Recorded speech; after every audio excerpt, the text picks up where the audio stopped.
Fala, caipirada, bom dia, boa tarde, boa noite. Meu nome é Sagran Carvalho, falo da Chapada dos Veadeiros, direto do Brasil Profundo, da capital da Chapada, Cavalcante, aqui no norte de Goiás, bem na divisa com o estado do Tocantins. Caipiras, eu sou um caipira provindo da urbe e assumido com muito orgulho. Em certos momentos, essa minha caipirice pode me impedir, pois segundo alguns, inclusive um candidato à presidência da República, caipiras e capiais são pessoas não muito, como eu diria, instruídas e capazes de pensar por si. Eu queria falar sobre essa. Qual adjetivo que eu posso dar? Sobre esse absurdo que aconteceu no último domingo, sobre com o novo paladino da direita, e eu sou de direita, abraçado por muitos, Roberto Jefferson. Cara, me incomoda muito essa questão das pessoas terem que mitificar seres e caçarem e buscarem ansiosamente, desesperadamente, um, um ídolo para chamar de seu. E basicamente, desde algum tempo, isso vem ocorrendo na pessoa do Roberto Jefferson para muitos da direita. E isso me incomoda, sempre me incomodou. Inclusive aqui em casa eu já tive alguns debates aqui com o pessoal sobre essa deificação de um cara que no passado estava do outro lado, metendo a mão no caixa, metendo a mão em nós, pagadores de impostos, participando ativamente do mensalão. O que ele fez de tão tão valorável foi, em certo momento, dado que não havia mais como refutar as acusações, simplesmente abriu o jogo e contou tudo, incluindo aí Dirceu. Lembrem-se que naquele depoimento que ele deu lá no frente a frente com o Dirceu na CPI, no Congresso, ele ainda falou: senhor Dirceu, afaste-se desse homem honesto, que é o Lula, o senhor está contaminando. Ele disse algo mais ou menos isso. E as pessoas esquecem disso tudo, simplesmente porque depois ele foi condenado, como de fato deveria ter sido, e como de fato aconteceu com alguns outros e que hoje estão soltos por serem alinhados, terem se mantido alinhados ao status quo oligárquico. E ele resolveu chutar o balde.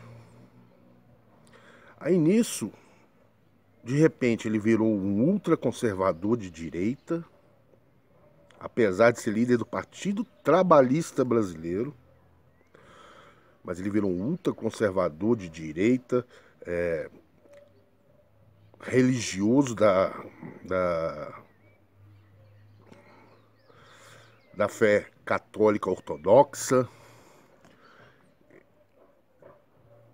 e se deu o direito de falar um monte de bobagens. Sim, ele tem o direito de falar.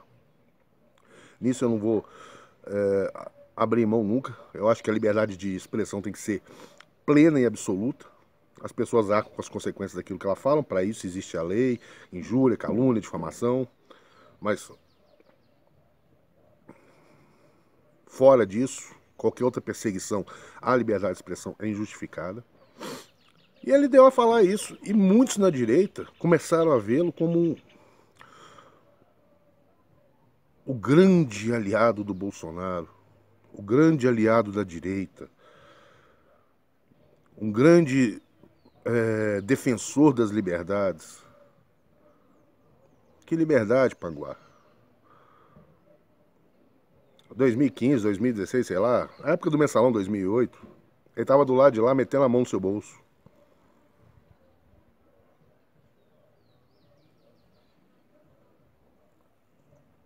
Aí as pessoas esquecem. Isso aí, beleza.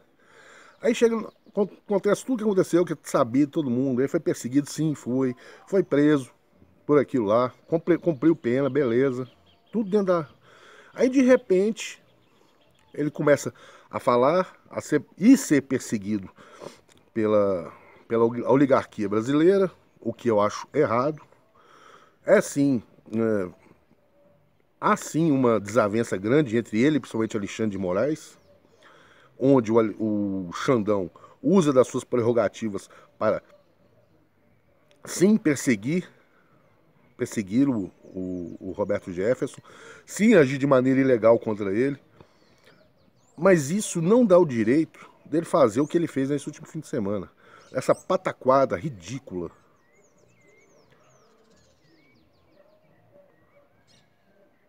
de pegar e simplesmente falar que está em nome da liberdade, sair atirando em agentes do Estado, da Polícia Federal. Que porra é essa? Onde que nós vamos parar? É igual a turma que eu vejo da direita defendendo a volta do exército, o golpe militar para poder manter. Gente, pelo amor de Deus, olha para trás, lê, estuda.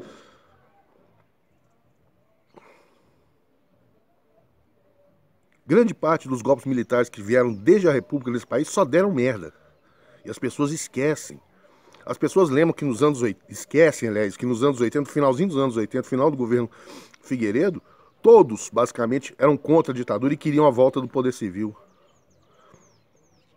Aí agora, vem querer o retorno ao passado, tão glorioso que não foi bem assim. Lembre-se, o último governo militar, com esse positivismo tosco que é ensinado na caserna, e olha, tem muito respeito pelos militares, mas esse positivismo tosco que contamina, criou quase que um Estado, um Brasil socialista. Tamanha estatais eles criaram. Chegou um ponto de no final dos anos 80, 85, a economia brasileira está atrelada, o PIB brasileiro está atrelado em mais de 50% ao Estado.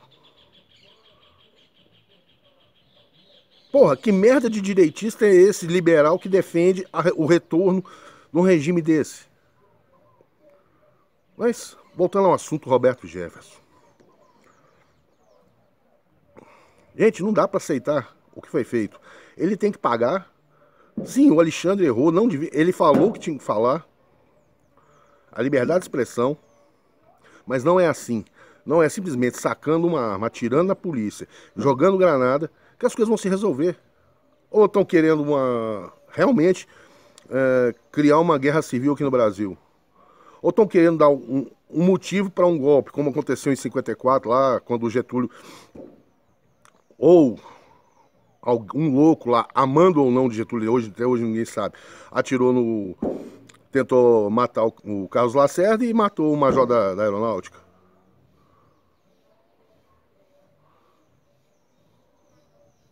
Porra, será que a gente não aprende, cara?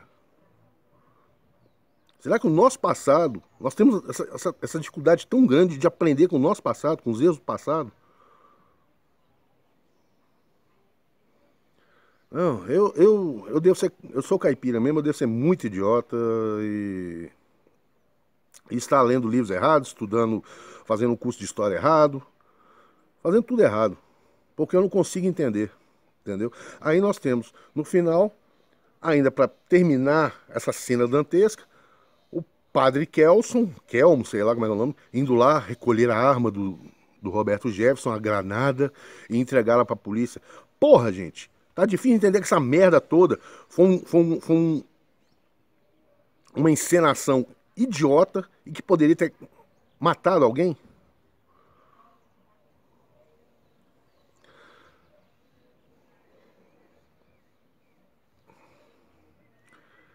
Estamos sim, todos devemos lutar contra a censura. Isso é certo. E estamos fazendo isso. Aqui mesmo no canal já publiquei, nas minhas redes sociais eu publico um monte de coisa. Mas daí, você querer fazer um show para aparecer, falar que está lutando pela liberdade, tenha santa paciência. Você sair dando tiro, jogando granada em defesa da liberdade, não. Aí não. Aí finaliza-se essa... Não sei nem se é farsesco, o que que é. Essa coisa dantesca, ridícula. Com o padre indo lá, resolvendo tudo, entregando, recolhendo as armas, entregando à polícia. E a polícia sim pode cumprir o seu mandato de prisão. Gente, a gente já foi menos estúpido para cair nessas historinhas, né? Ou não? Ou continuamos sendo tanto?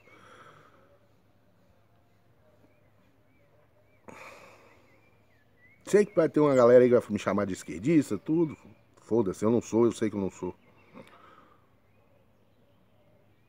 Sou direito, alguma coisa conservadora e liberal. E por isso, acredito na liberdade plena de expressão e sou anti-revolucionário. Eu não acredito em revoluções. Acho que ao longo da história, se você olhar, 90% delas falharam e trouxeram miséria, desgraça e sofrimento.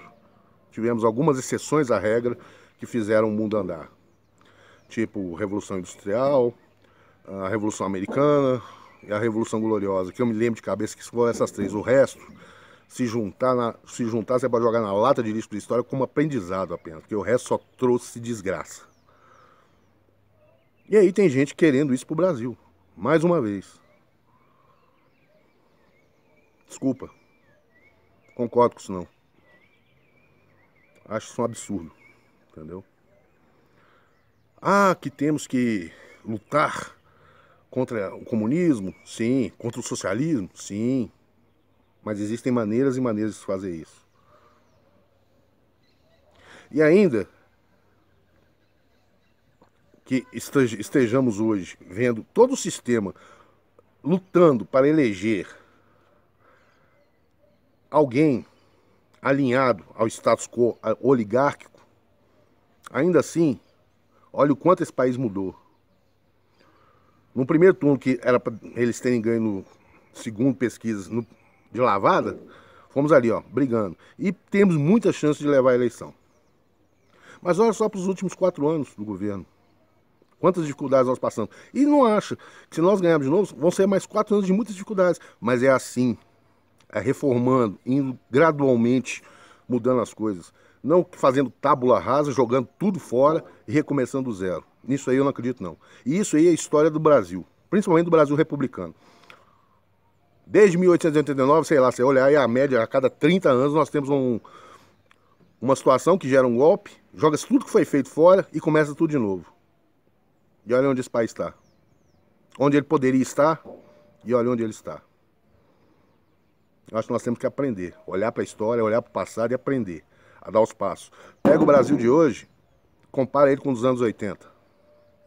Você vai falar para mim que não avançou? Que muita coisa não avançou? Bem ou mal, nós tínhamos até um presidente preso aqui. Tirando tudo que foi feito depois para remediar esse problema pelos oligarcas, pelo status quo, mas ainda assim isso aconteceu. Já tivemos deputado, já tivemos chefe de partidos, tesoureiro de partido, grandes empresários, todo mundo foi pro Chilindró. Você acha que isso nos anos 90, nos anos 2000 aconteceria? Na primeira década dos anos 2000? Ou seja, as coisas estão evoluindo gradativamente, infelizmente, de forma lenta, sim, mas da maneira correta. Então, essa turma revolucionária de direita, se liga, nesse meio eu não tô não. Eu sou antirrevolucionário e acredito muito no processo. E o que eu acho que o Brasil precisa é de um processo de estabilidade contínua aí de sei lá quanto tempo que ele nunca teve. E nisso nós estamos indo. Com defeitos, com com fracassos, com virtudes, mas o saldo geral é extremamente positivo quando você olha para o passado. Ainda que tenha ocorrido de forma lenta, mas gradual. É isso aí, galera. Se você concorda comigo, se discorda, escreve aí. Curte, comenta, compartilha. É só a minha opinião. De resto, se inscreve no canal, dá um apoio para esse caipira aqui. Esse caipira aqui tá precisando comprar livros porque eu acho que eu devo ser muito estúpido para não concordar com